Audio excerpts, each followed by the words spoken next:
Alright, so first stream here. I'm gonna start with stuff I thought about yesterday.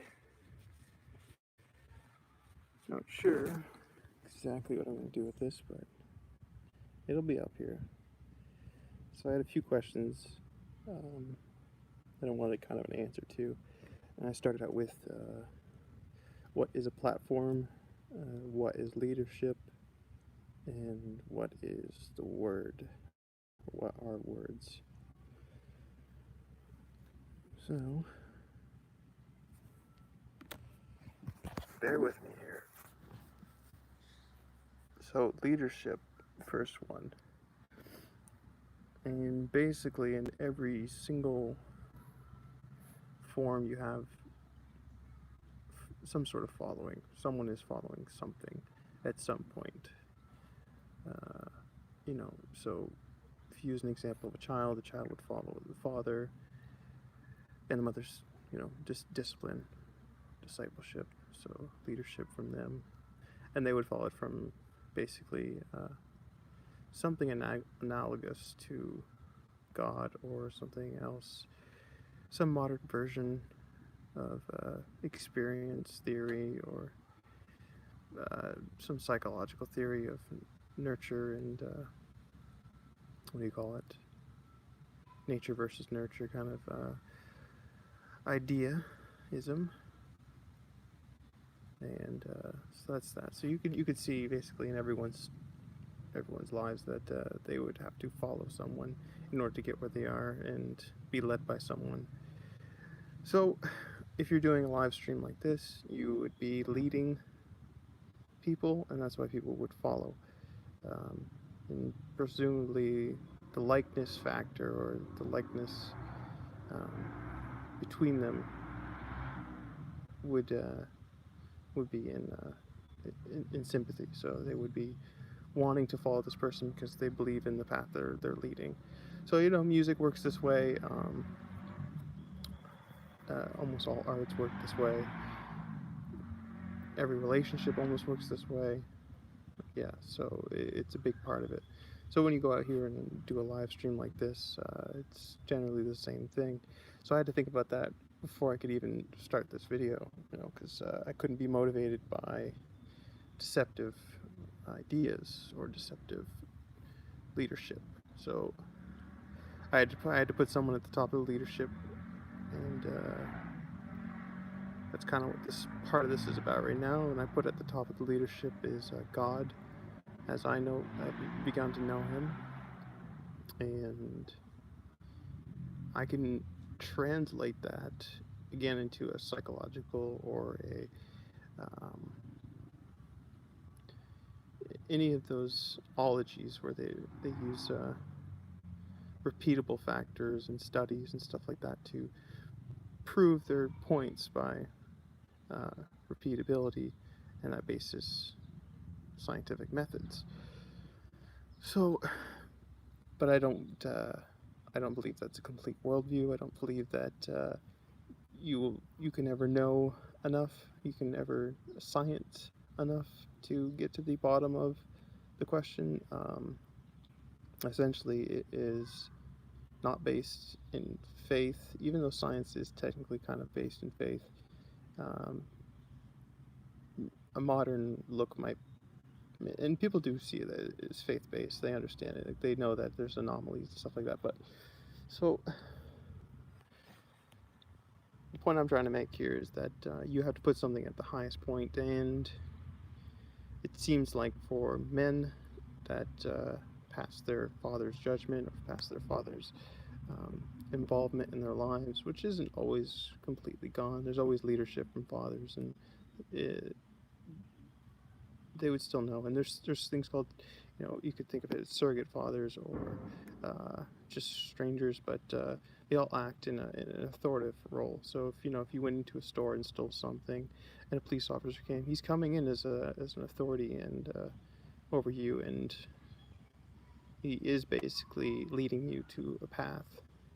Now, there's corruption everywhere, but besides that, you can see that there's leadership there.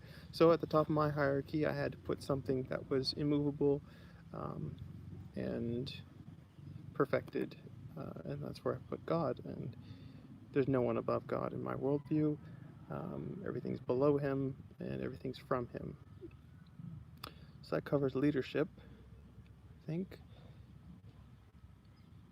And since I serve God, I have to essentially, for everyone else, lead them along the same path to serving God. Um, that's why. That's what I've been told, at least. And that's what I believe in. I believe it's the right thing to do. And whether or not the people say it, I think a lot of people believe it, even if they've been silenced and ridiculed for saying the word God, just like we've been ridiculed for saying many different words, um, and made dumb by censorship. So, and censorship, if your worldview is based on people around you dictating or uh, the other people being the authority in your life, you will be deceived because the true authority is always God, and everyone who claims they're an authority on something has to be serving that God, otherwise they're deceiving you in some way. All right, so let's move on to platforms. So platforms, essentially, if you read any of the Bible and Book of Kings, especially, it's all about a raised structure that someone, either a prophet or a king or something like that, someone at an apex of a group, at the hierarchy of that group, and he responds to God in the Bible. So a platform is essentially just a raised surface. A raised surface means a lot of things. It has a good vantage point for the speaker of the words. He stands and he's above people, and he's taller than people on this platform. Even if he may not be in stature, he has a lifted persona, and he can speak to a larger amount of people this way. And this is just a natural effect of being high up. Being higher than the rest, you have a greater area of effect. Um, if you're speaking, if you know anything about sound and the way sound works, it travels much farther in air than it would through concrete. So the higher you are, the farther your voice will essentially fly through the air, as it's going to hit less resistance. So, anyways, that's just some of the examples of what a platform actually is. So, anyone on YouTube who is making content or stuff like that, they are essentially on a raised platform, and around them are followers, people who would just be gathering around them, seeing what they had to say, and presumably they would be leaders of these people. There's just no other. There's nothing else happening. It can be entertainment, but entertainment implies truth, uh, especially comedy, especially music, especially any of the arts. Like, it implies truth. It implies that there's something actually going on here that is real and understood implicitly as real. So, of course, there's deception in that too. Like, you could be raised on a platform and denying God the glory and essentially deceiving all the followers, and you can get cults and other strange things out of that are basically just deceptive in nature and never really ends well. So that's the platform, and then lastly, I had the words. So everyone uses words, and that's what we communicate with, and that's um, essentially just a gathering of souls or a gathering of people or such and such. So the word is interesting because when you are speaking, that is your, at least in as we know the words, but there's a few different types of manifestations of words, because not that telepathy is real, but non-verbal, non-actuated, vocalized words exist. And some families or some people are more vocalized, and some people are more um, verbalized with body language and all the other host of things. So we are always communicating in some way, and covertly or overtly, whichever way. So when you use the words on the platform, leading people, you have to be led by the words of God to speak the truth, in my worldview. And this is a way to get people to go back to God instead of going to deception. Now, I'm always referencing God and deception, but it's not, it's the equivalent of good and bad. God's way is good, just the devil's way is bad.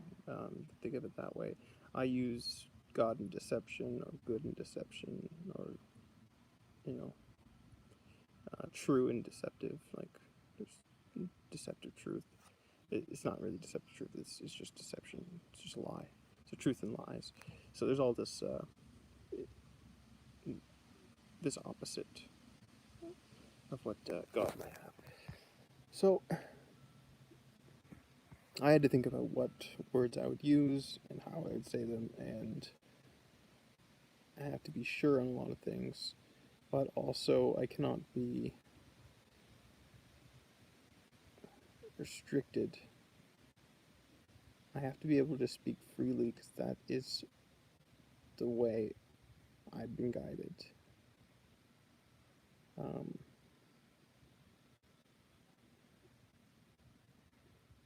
not sure if contrivity or contrivedness, making things and making things perfect is the right way to do it.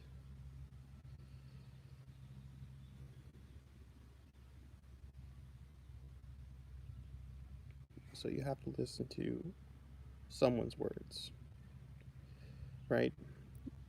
You have to listen to someone's word at some point and trust in that word.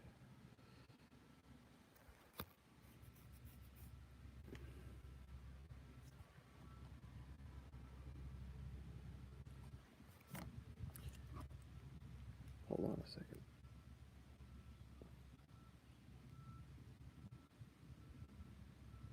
Just look at my notes here. So if you're someone who's thinking of making a platform and speaking, you are essentially leading people somewheres. And my job, from what I've known, from what I've experienced, is to lead people to the truth. Um, you can look at my history, and if you know me in person, then you would know some of the reasons why. Alright, we're back. What's up? iPad overheated.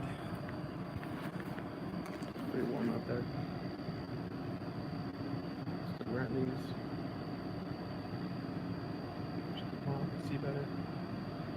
Alright, so last I said, yeah, so basically, essentially, you're creating a raised platform for people to follow. It's probably noises.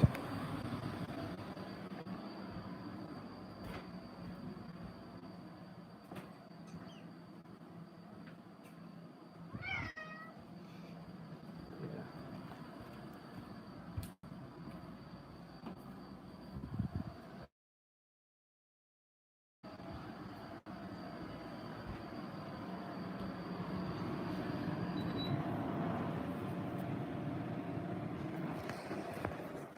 Alright.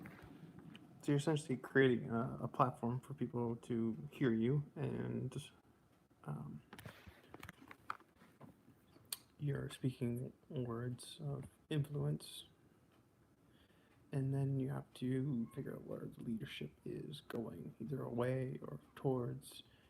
Um, there's all kinds of different series of influences, but this is what's happening all over the world. It's no different than putting yourself on a soapbox and saying a few things.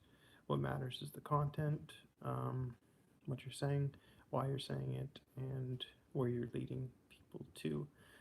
And anyone who's not leading you towards God is deceptive. Again, I can just say this in my worldview, but it's what I believe.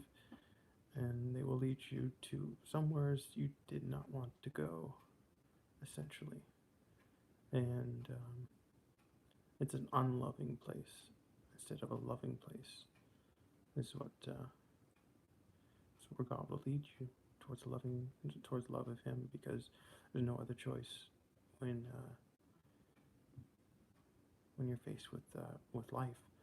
There's just no other way that you have to love Him, or you essentially betray Him and you will suffer instead of understand. So I think that's about it.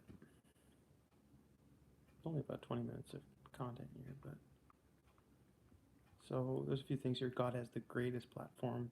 This is my own words. The greatest word, and He is the greatest leader.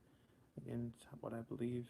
Men favorable in the eyes of God follow the leader and know Him as God. God's leadership is based on a principle of love for mankind. This is contrary to the belief that maybe that God is malevolent, or that God is controlling, or just non-existent. Leadership principle of God, and again, in my worldview, is that it's based upon a principle of love of mankind. First and foremost, He loves. So that's why He essentially sent His Son, His only begotten Son, to the world in the womb of a virgin. It really is about love, and He gave Jesus the powers of God and the iniquities of humanity, or the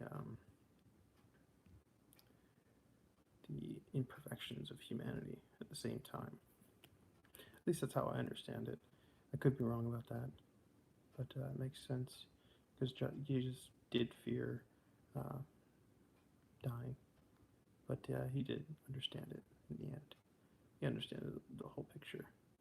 So he seemed to be on the razor's edge of uncreated reality and created reality. And men lead their son like the father before them, and this is evolutionary theory is essentially just this. Evolutionary theory is that there was a father of your father of your father, and if you read the Bible, if you read Numbers or Chronicles, it's fathers after fathers after fathers, and they begat sons and daughters and sons and daughters and mothers and stuff like that. So, and in the biblical worldview, in the Christian worldview, or even anything that's based on the Old Testament,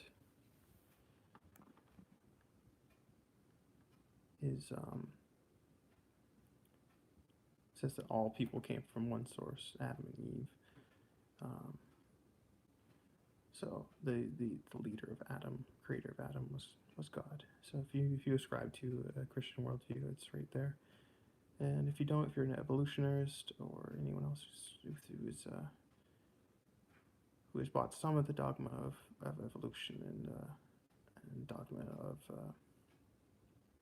speciesism, or Big Bang theories and stuff like that, this freaking cat.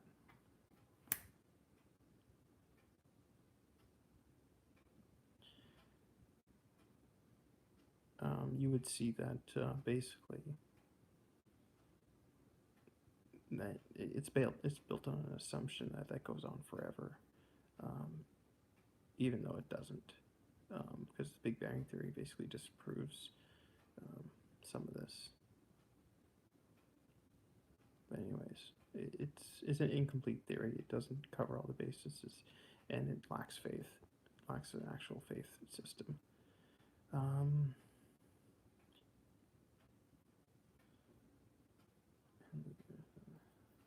So yeah, fathers lead other fathers, and those fathers lead their sons, and those sons become fathers of other sons, and it goes on and on and on. And they speak authoritatively. They've been guided by God throughout that. If you're a son of Adam, then you are essentially being guided by God throughout.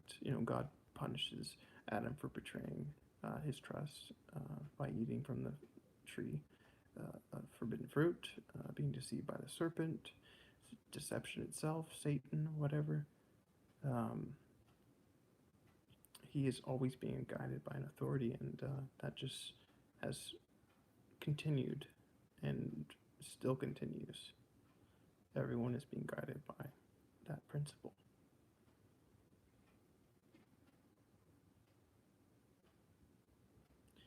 So, if you go all the way back to Adam and Eve in the story of the garden, who's leading you, the serpent or God? And you can tell what happens when you have the garden and you take the serpent's leadership and eat the forbidden fruits. Um, when God says no, that's not what you need to do. You need to not eat the fruit. That's what I asked. He's an authority. He's putting down his authority, his writing, his words. And essentially, you should fear this from God, but understand that he loves you. That's why he has to write an authority. That's why he has to speak authoritatively. Um, it's not fear that he's going to abuse you or fear that he's going to kill you or something like that. It's all for the purpose of putting you straight again.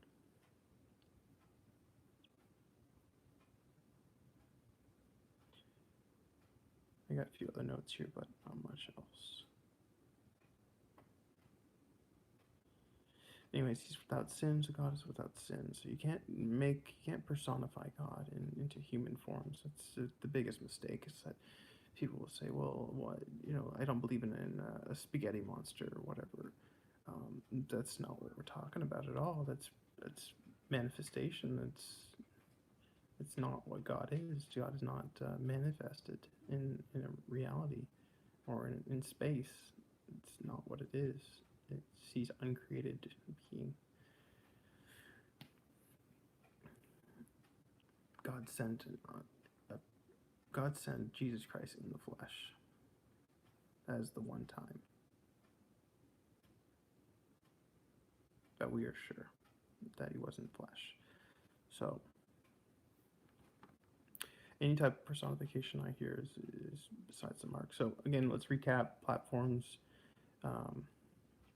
words, and leadership. So again, the highest platform, the greatest speaker, and the greatest leader is God. If you believe something else, I'm going to tell you that it's a deception, because that's my worldview, and I always subscribe to God, to his words, and to his leadership, and I look up to his platform and where he speaks from what I know. And essentially it's in the Bible, so it's the most widely printed book in history. What does that tell you?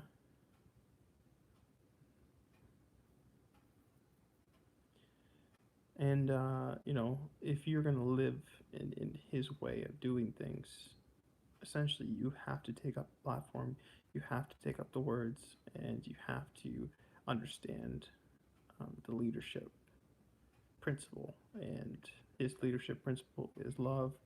His words are his spelling, his gospel, God's spell. And his platform is the world. His platform is heaven. His platform is like that.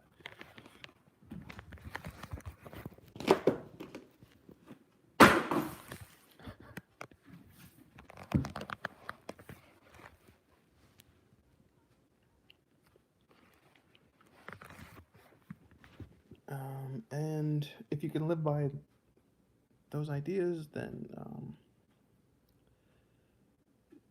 it will essentially keep you in check. You will always be reminded that principles that run this world is love, and the principle that you should live by is love, and that will keep you in check. It'll keep you speaking and pointing people in the right direction. And if you're a guy, you should be doing this. If you're a woman, it's a little different. You should be looking for this. Guys should be looking for this too. But if you're old enough, you can. Your fathers are. It depends how intelligent, I guess, you or how much you've studied and stuff like that. But there's things called the church fathers. There's things called the biblical accounts of the apostles. Like all these people are fathers, and their words, um, they lived by their God. If you're following people like Jordan Peterson, or if you're following people like Jordan Peterson, basically says that he never says that he believes in God. He acts as if God exists, as if. He never says if God does exist or not, and that's a way of loopholing in and out of beliefs. It essentially makes a new belief that as if is an actual belief in something, and essentially as if is more about the potential. It's a worship of potential, and it's an idealism. It's a potential that something could exist, and it's not. That's not how faith works. You can't have faith that something potentially exists. I don't think. It's a tricky one. So if you're a woman, you're looking for people who are, in those who are living by God, because they're gonna take care of you with principles of love. And guys, it's the same thing. If you're looking up to other men, you have to be sure that their principles are based in love and the leadership of God. If they're not, this is why we got so many different exposés of different idols. I mean, if you read the book of, I think it's in, I can't remember if it's in Exodus. Anyways, the books of Moses, 1 through 5, the Bible or whatever it is. I think it's 1 through 5. Is all about that. When Moses comes down from the mountain after writing the 10 Commandments on the stone tablets, he leaves for about 40 days and comes back, and everyone in the camp he was following, who he led out of Egypt, who he performed the miracle of splitting the Red Sea for them just to get them out. He used like amazing stuff, like still unheard of things. Got them out of Egypt, and they were worshiping a golden calf, a big molten golden calf. They're performing idolatry. He was gone, and they just fell right back into it. He throws the tablets on the ground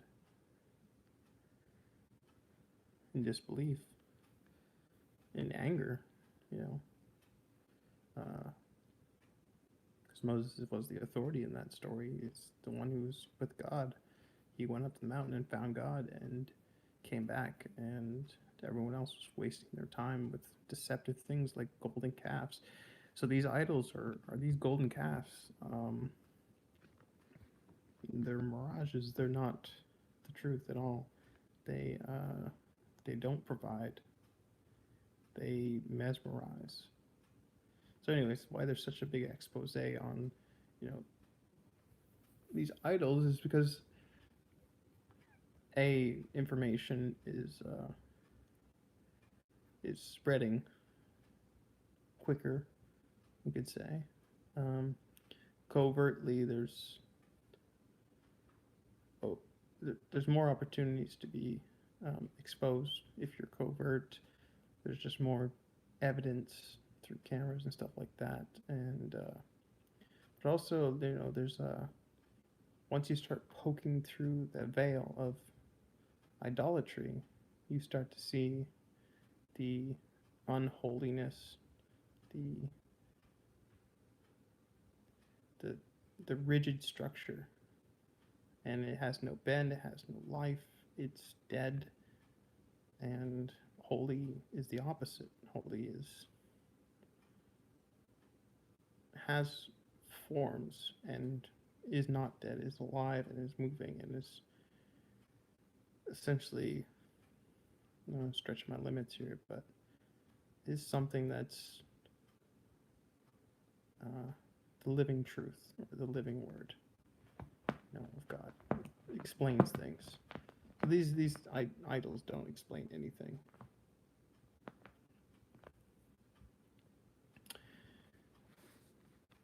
Okay.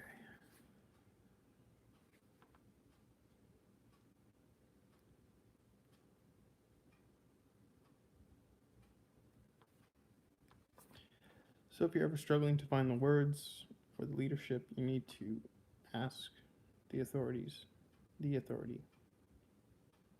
And there's other ways to find out the word of God, and you should be looking up to other people who are following God to gain the proper words as directed.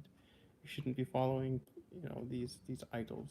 These What's tricky about them is they do want to follow God just as much, but uh, lollipops and fancy pants, they like them. And likeness is very interesting. If you're someone who likes really fancy clothes, or someone who likes um, really fancy, um, you know, items, you have to figure out what that actually means when you take these things in. Or really obsessed with appearance. It's like the appearance manipulation, let's say, of people like idols and movie stars and stuff like that. The appearance game is that it's people who are deceiving you.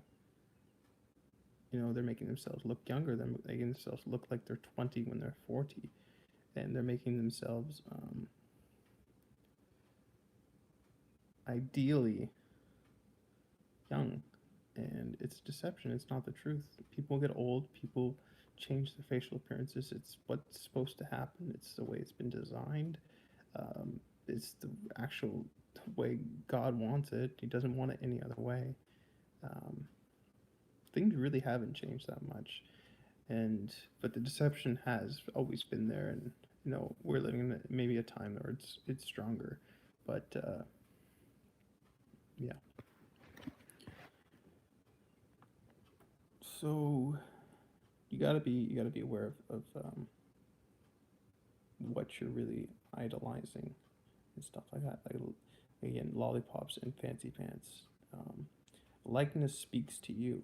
If you like something that's decrepit and dying, like if you like Michael Jackson, this, if you're a fan of Michael Jackson, whatever, I don't care. But think of someone horrible who was thought to be good. Michael Jackson's the example I have, and I believe that he's a pedophile. And look at Michael Jackson and think, Michael Jackson, if I liked Michael Jackson's music, it speaks to a certain level of occultism, a certain level of uh, betrayal of natural relationships. Like there's a lot of deep things that when I like something, I don't like Michael Jackson anymore. I can still be tricked by it. I can still hear, Just Beat It, or The Man in the Mirror and stuff like that, and still be tricked into believing that it is something from God. Um, if you know anything about Michael Jackson, he was born as someone who, I think he was born Baptist or Southern Baptist, or anyways, a Christian denomination. So he has the roots there, but it's perverted. If you understand what Michael Jackson really was, right? So whatever you like, if it's something that you know, if you analyze and look at and are exposed to deceptions, and in its facade or in its the way it is, you cannot like that anymore. And if you do, you got to realize that you're being tricked by it. So, if you like fancy pants, in this case, you have to realize that fancy pants is deception, because fancy pants might make you look more feminine, or might make this look like that. When in reality, you're an older woman, or in reality, you're, a poor man. Like, there's all kinds of deceptions. Just accept the realities of it. If you're poor, you're poor. If you're rich, you're rich. Um, if you're rich and you hate your life, then you're rich and you hate your life. If you're rich and you love your life, then you're rich and you love your life. If you're poor and you hate your life, you're poor and you hate your life. If you're poor and you love your life, then you're poor and you love your life. There's no changing that with appearances, with images. Just changing it with understanding, and I think prayer and God, by understanding God and his leadership and the trials he was going to put you through. There's good examples of this in the Bible, like Saul, who kills Christians and enjoys killing Christians until one day he is blinded by Jesus Christ, the Spirit of Christ. I think it's the Spirit of Christ, just Christ in general. And he's blinded and cannot see, and then he's allowed to see. And once he does see, he realizes that he cannot kill Christians anymore, and becomes a Christian, and becomes one of the best Christians. And it becomes a catalyst for conversions and telling people and exposing people to what he saw and what he experienced to be the power of God, the love of God. So, there's all kinds of different ways it works. Just doesn't work one way, except the way God knows it. That's his one way.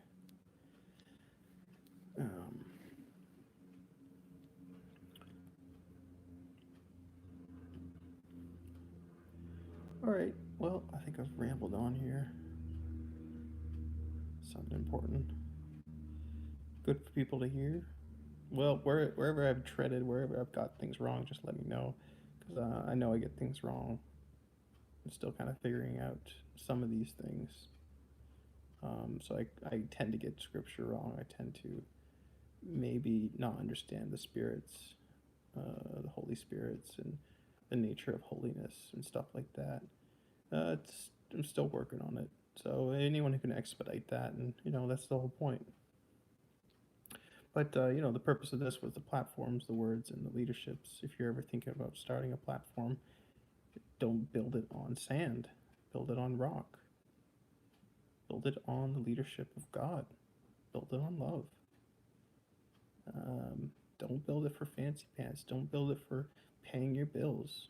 Just build it on love, and everything else will come. If you build it on the idea that money is money, or money is a big trick, but anyways, if you build it on something like that, or fame or something like that, that's dead. You're already dead.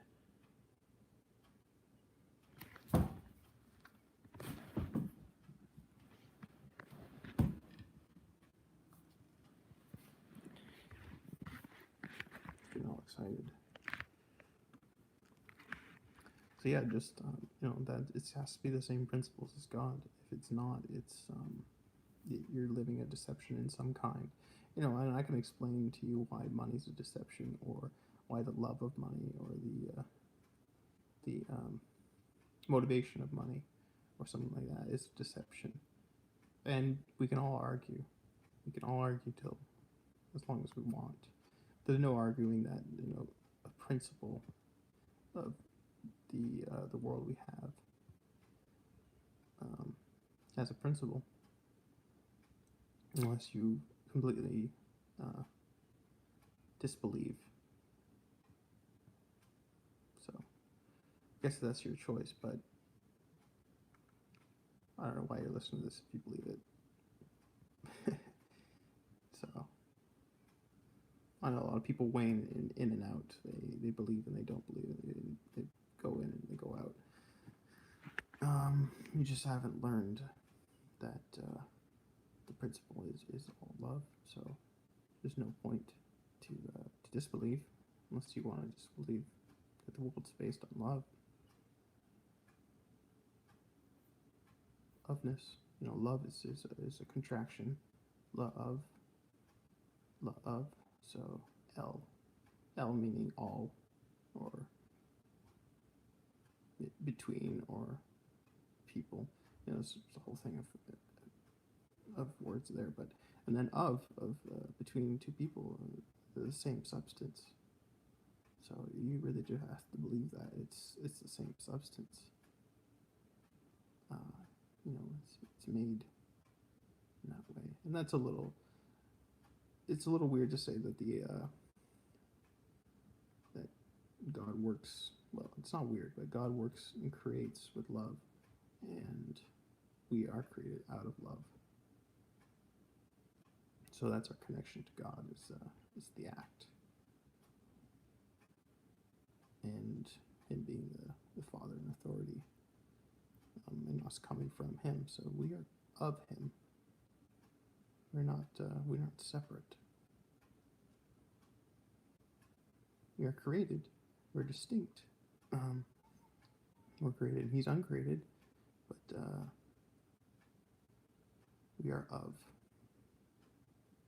So this is just the way it is. And you can build on top of that and build. But as if you've ever built something on a shaky foundation, like modern university, you take the theism, the is, what is, out of the university, and you're left with scrambling to keep things supported, scrambling to keep the structures intact, because they're just falling apart. Everyone can poke a hole in them.